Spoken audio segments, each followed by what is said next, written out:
If you haven't done so yet, please subscribe to the channel. And if you're enjoying these stories, there's a link below to buy me a cup of coffee.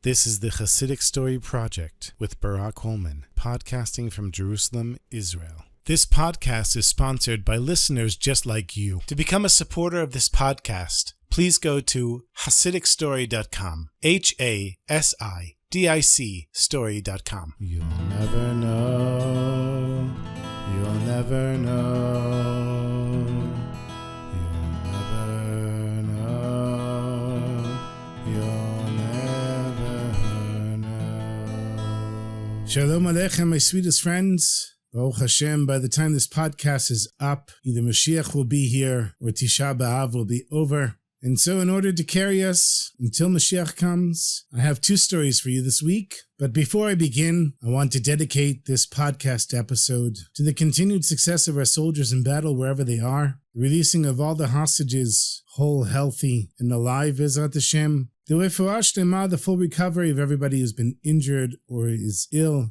the comforting of those who lost loved ones, and the continued unity of the Jewish people here in the land of Israel and all around the world. Rabbi Chaim of Antonia, who lived from 1863 to 1931, was one of the sons of Rabbi Baruch of Vishnitz, the Vishnitzer Rebbe, and he himself was a Rebbe, and he had a Chassid who was very wealthy, whose name was Label. And Label, being a wealthy Jew and donating to the Chatzer, to the court of Rabbi Chaim, was given a great deal of honor. Of course, he had a special seat that was saved for him in the front of the shul, and it wasn't just in the front of the shul, it was facing the congregation, right next to the Rebbe's own chair. When there would be a tish, meaning that the Rebbe, normally on Friday night, would gather the Chassidim together, they would sing nigunim and share words of Torah. Well, the Rebbe ate a little bit of fish and challah and some other foods, and then the foods would be passed around, and everybody would get a little bit of the shirayim, the leftovers of the Rebbe's food. And if you've ever seen a tish, you know that they start off with the challah that's the size of a table. So it's very symbolic. Of course, in Breslov and Chabad Hasidus, the Rebbes didn't have tishes. It's more about avodah pnimit, internal work. But amongst many of the Hasidic groups, attachment to the tzaddik, to the Rebbe himself, is what in a sense elevates the Hasidim. Of course, they work on themselves also. But imagine you went to a meal of the Rebbe, and the Rebbe is actually sharing his meal with you. It would be a great thing. And so the Rebbe has a tish and shares his food. And this wealthy Jew, Label, he would sit at the table right next to the Rebbe. And the Rebbe would very often turn to him and give him the first bites of food from the tish, and would put his arm around him and show all kinds of favor towards Label. And as far as Label was concerned, he had an enormous amount of respect for the Rebbe. Whenever the Rebbe would pass by, he would bow down his head as a sign of respect. Of course, always stand up for him. And Label also donated to all of the Rebbe's institutions, the yeshiva, the shul, whatever charitable causes the Rebbe wanted. So it appeared that Label and the Rebbe had a very good relationship. But the Hasidim, they didn't think so highly of Label. They knew how much the Rebbe loved him and how much he openly displayed his affection for Label. But they thought Label was a fake because they knew that with all that money, he could pretty much do whatever he wanted and no one would criticize him. On the outside, he appeared like a great tzaddik, wearing fancy clothes and a fancy shtreimel and supporting all of the Rebbe's activities, but on the inside, they suspected when he was at home, he wasn't as religious as he appeared when he was in public. And they even thought that he was influenced by the Enlightenment. Now the Enlightenment, if I want to explain it in the shortest way, there were two huge earthquakes in the Jewish world before modern times. Emancipation and Enlightenment. Emancipation meant that Jews were allowed to become citizens of countries that in the past did not grant them citizenship, for example, France.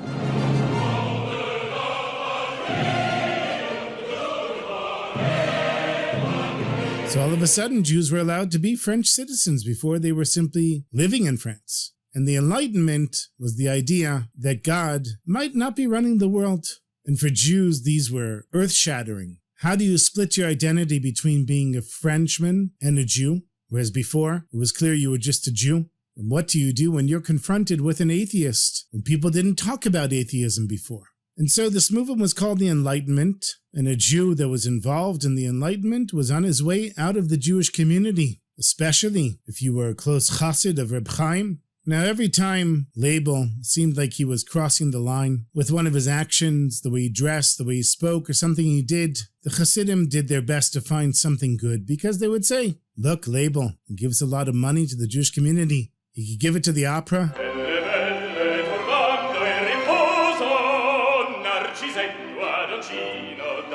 He could do who knows what with it, but he decides to share it with us. And so they were able to push under the rug all kinds of things that they saw that they didn't like. However, when they found out that Label's oldest son had enrolled in a secular high school, something that nobody from any religious family had ever done in that community, never mind one that was so close to the Rebbe, the Chassidim decided that Label had crossed the line. They went to the Rebbe and they said, Rebbe, what kind of example is this for our children? Label, the guy who sits in the front of the shul, who sits next to the Rebbe, who the Rebbe shares the first taste of his food at the tish, who the Rebbe shares so much affection with and so much love. This person is sending his son to an anti-religious, secular school, and still he deserves an honored place next to the Rebbe. When the Rebbe heard the news, he was shocked. He called Label over, and at first he spoke with Label and he said, probably you don't realize what a big deal it is to send your son to a secular school, because of course you live a life of Torah and mitzvot, and your son as well. And the Rebbe was hoping that Label would admit that he saw his mistake.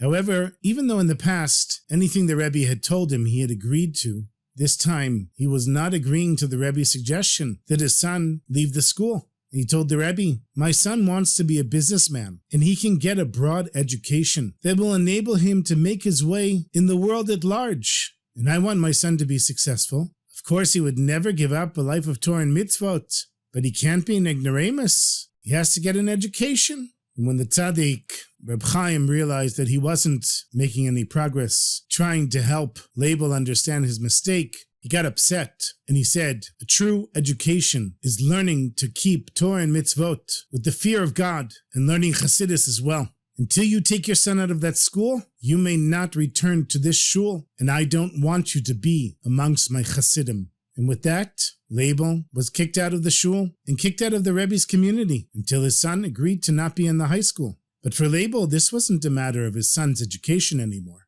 This is a matter of his own free will. Nobody was going to tell him what to do, especially a wealthy person like him. So he figured, fine, I'll take my money someplace else, and I'll find a Rebbe that'll support me. And he was right, it wasn't hard to find another Rebbe. He was soon standing at the doorway of Rabbi Yisrael Levishnitz, who was the older brother of the tzaddik from Antuna, the Rebbe who he had just abandoned. And everybody knew that the Vishnitzer Rebbe was warm and open and friendly to everyone. He had a great love in his heart for every Jew. And when Label showed up in his community, the Rebbe gave him a big smile. He said, Label, please come sit next to me at the Shabbos Tish. And so things were going very well for Label. He gave a large donation to the Rebbe. He had a seat in the front of the shul. And not only that, he felt like if the Rebbe accepted him, then he must have been right all along, and that his brother's criticism of him was completely unjustified. And not long after he had switched Rebbes, the Vishnitzer Rebbe invited Label to go on an evening stroll in the park with him. And Label thought to himself, what an honor to go for a private walk with the Rebbe. The air was a little cool and crisp. There was a gentle breeze that rustled the leaves and the branches in the trees. And as they're walking in the park amongst the trees, the Rebbe turns to Label and he says, Label, these trees bring back sweet memories of my childhood. I remember how once, not long before Pesach, the Malamed's wife would kick us out so she could clean the house, and we had to learn in the front yard instead. And we were young children, and even though the Malamed did his best to keep us focused, we were too distracted by the birds that were chirping. Every now and then, a horse-drawn wagon would pass by. We stared at the clouds. Who could concentrate on studying when you're outdoors in nature? And when the teacher saw that it was hopeless, he decided to give us a lesson in nature instead. And he pointed at the garden next door and he said, boys, you see that tree over there? Do you know what tree it is? We looked over at the tree. We said, no, we have no idea. So he said, it's a walnut tree. very nice. And he said, next to it is an apple tree. They said, okay. And next to that is a pear tree. All right. And he went on and identified all of the different trees for us. Now, winter had just ended, and the trees were bare of their fruits and their leaves. So we asked the teacher, how do you know that that's a walnut tree and an apple tree and a pear tree? And the teacher began to show us the different signs of the trunk, whether it was smooth or bumpy, how thick the branches were, how tall the tree was, and so on. And even though we were young children, and being young children, we didn't understand how to identify the trees like the Malamed did. And now the Tzaddik, Rabbi Yisrael, the Vishnitzer Rebbe, he put his arm over Label's shoulder, and he continued the story. And he said, so how were we supposed to distinguish which tree was which? How were we going to know if the teacher was telling us the truth? And the answer was simple, because a few months later, the trees began to bear fruit. And now we knew which one was a pear tree, because it had pears on it, and a plum tree had plums on it, and an apple tree had apples on it. Because every tree had its fruit, so we didn't need to find the signs to identify the tree. And the Rebbe said in Label, from this I learned a very important principle. When you don't know for sure the nature of a person, or who the person truly is, you look at the fruit that came off of his tree, which is of course his children and his grandchildren, and from that you can know who the person really is. And that was the message that Label needed to hear. That everybody would know who Label was through his son, who was going to go to a secular school. And Label knew very well that that would lead to him probably marrying a non-Jewish woman and giving up a life of Torah and mitzvot. That same week, Label took his son out of the secular school and enrolled him in the school of the Vishnitzer Rebbe. You see, sometimes, my sweetest friends, we want to tell somebody something, but we have to know the right way to say it. If you don't say it in the right way, it goes in one ear and out the other. And sometimes you're not the messenger for the message. You might make all the effort you want, but the message comes through someone else. Kind of like when you try to open up a jar and everybody's trying to open it, and then the last person opens it. It was the effort that everybody made beforehand that made it easier to open. Reb Shlomo taught us, Reb Shlomo Karlibach taught us, that before you speak with somebody, you say, V'noach matzah chen b'nei Hashem. And Noah found pleasure in Hashem's eyes, which is from the Torah. And you say a little prayer. Hashem, please help to put the right words in my mouth.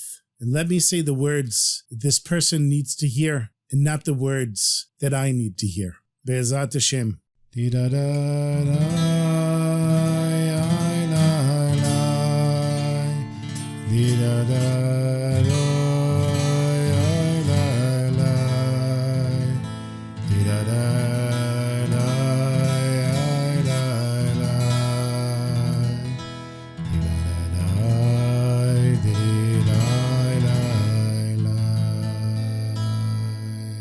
I have another story for you. Every year, Reb Shmuel Abba of Ziklin would send many thousands of rubles to the land of Israel for the poor Jews that were living there. And amongst the large sum of money that he sent, he always set aside a separate sum of money every 3 months for the children of Reb Moshe of Lelov, the Lelov Rebbe. Now he would send the money with his Chassidim, who would go to the Holy Land. And one time, one of his Chassidim returned from the trip with a letter for the Rebbe, Reb Shmuel Abba, written by Rabbi Meir Auerbach, the author of Imre Bina, who had been a former head of the rabbinical court in Kalish and was now a big rabbi in Jerusalem. And in the letter, it asked Reb Shmuel Abba why he had sent a special amount of money every time to the children of Reb Moshe of Lelov.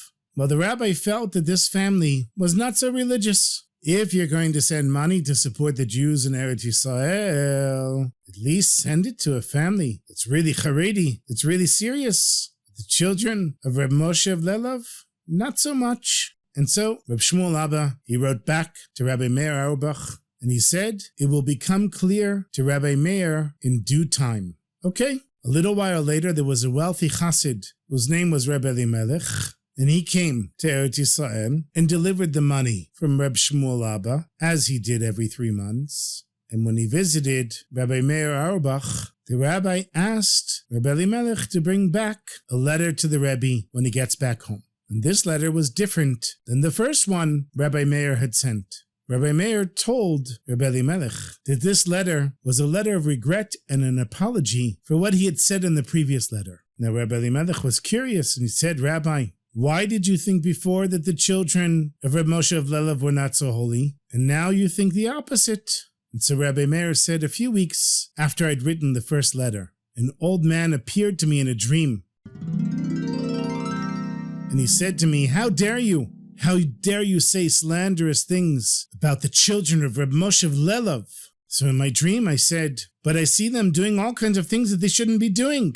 And the old man said to me, that's because you're lacking humility. You're full of yourself. If you manage one day to be a little humble, you will only see the good in them, the good that everyone here in heaven sees, the good that Reb Shmuel Abba also sees. You know, Moshe Rabbeinu sent spies to the land of Israel, and 10 of them came back and said, it's a place that consumes its inhabitants. It's not for us. But 2 of the spies, Yoshua and Caleb, they said, Tova ha'aretz ma'od ma'od. The land is very, very good. The old man is still speaking to Rabbi Meir in his dream, and he says, which Mishnah reminds you of ma'od ma'od? Of course, says in Pirkei Avot, ma'od ma'od heyeh shvan ruach. A person should be very, very humble. And when a person reaches that level of humility, the ma'od ma'od that the Mishnah is talking about will be tova ha'aretz, meaning that if you are humble, you will only see the good in the land of Israel, because there's no evil there, God forbid. And the Rabbi Meir woke up from his dream and remembered the letter that he had written to Rabbi Shmuel Abba. He said he worked on himself for a long time with the aim of becoming more and more humble, to be able to see the good even in people that he couldn't see the good in. And he said, now I look at the same children of Reb Moshe of Lelev, and all I see are positive and good qualities in them. And thanks to Reb Shmuel Abba, I don't just see positive and good qualities in them. I see them in everyone, in everything. And so I wrote the letter to apologize to the Rebbe and to thank him for opening my eyes to seeing the good when I couldn't see it before.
Thank you so much for listening, my sweetest friends. As always, I hope you have a beautiful Shabbos and a beautiful week.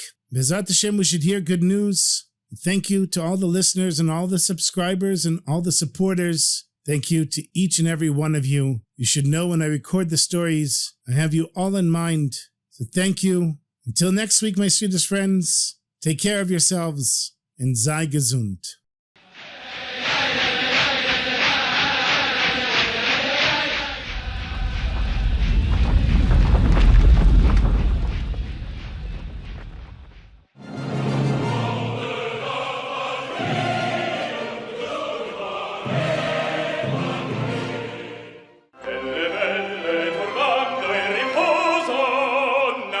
tuo adoncino d'amor.